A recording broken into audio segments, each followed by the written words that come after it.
রাজধানীর পুরানা পল্টন এলাকায় একটি বাণিজ্যিক ভবনে অগ্নিকাণ্ডের ঘটনা ঘটেছে। সকাল ৯টা নাগাদ আগুন লাগে।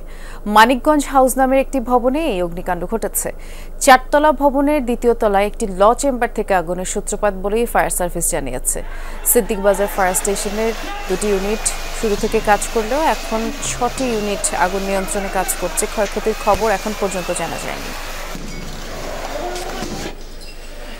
আশিক, যেমনটি আমরা জানলাম যে ইতিমধ্যে ৭টি ইউনিট যোগ দিয়েছে। ৯টা নাগাদ খুব সম্ভবত অগ্নিকাণ্ডের ঘটনা ঘটেছে। কোত্থেকে আগুনের সূত্রপাত, এই মুহূর্তে সেখানকার অবস্থা কেমন দেখছেন, বিশেষ করে আগুনের ভয়াবহতা কেমন দেখছেন? বৃষ্টি, আমরা একদম পুরনো পল্টন মোড়ে রয়েছে। এই পুরনো পল্টন মোড়ে মানিকগঞ্জ হাউস নামের একটি ভবন আছে, ৪তলা ভবন। সেই ভবনেই কিন্তু কিছুক্ষণ আগে অগ্নিকাণ্ডের ঘটনা ঘটেছে বলে আমরা জানতে পেরেছি।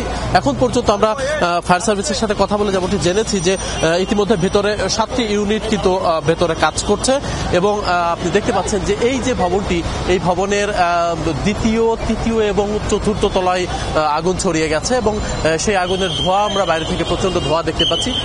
এখন বাইরে থেকে খুব একটা আগুন আমরা দেখতে না পেলেও প্রচন্ড ধোঁয়া দেখতে পাচ্ছি। আমরা এখানে এসে যারা এই ভবনে আসলে বেশিরভাগ ভবনেই পুরো ভবনটিতেই নিচতলায় অ্যাপেক্সের শোরুম রয়েছে এবং উপরে আইনজীবীদের চেম্বার, অর্থাৎ এখানে আইনজীবীরা তাদের অফিসিয়াল কার্যক্রম করে থাকেন। সেক্ষেত্রে ধারণা করছি আমরা যে যেহেতু আইনজীবীদের চেম্বার, সেখানে প্রচুর নথিপত্র থাকে, আইনজীবীদের প্রচুর বই এবং প্রচুর মামলার নথিপত্র সেখানে থাকে। সেই নথিপত্রে এবং অগ্নিকাণ্ডের কারণে কিন্তু প্রচন্ড ধোঁয়া হচ্ছে।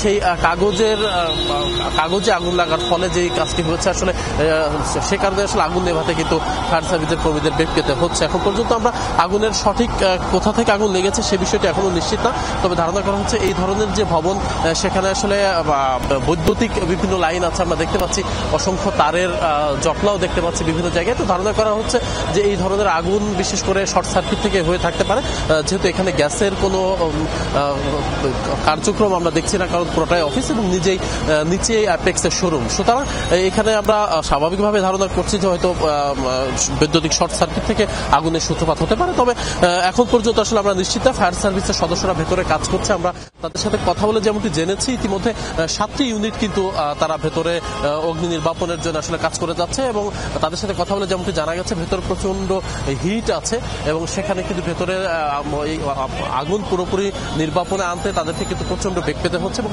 আমরা দেখতে পাচ্ছি তারা প্রাণপণ চেষ্টা চালিয়ে যাচ্ছে যত দ্রুত সম্ভব আগুন পুরোপুরি নিয়ন্ত্রণে আনার। আগুন বাইরে থেকে যদিও দেখা না গেলেও কিন্তু ভেতরে প্রচন্ড ধোঁয়া বের হচ্ছে, তাতে বোঝা যাচ্ছে যে ভেতরে আগুনের তীব্রতা রয়েছে। সব মিলিয়ে আসলে আমরা হয়তো ফায়ার সার্ভিসের সদস্যরা যদি খুব অল্প সময়ের মধ্যে আগুন পুরোপুরি নিয়ন্ত্রণে আনতে পারে, সেক্ষেত্রে হয়তো তাদের সাথে। ধন্যবাদ জানাচ্ছি।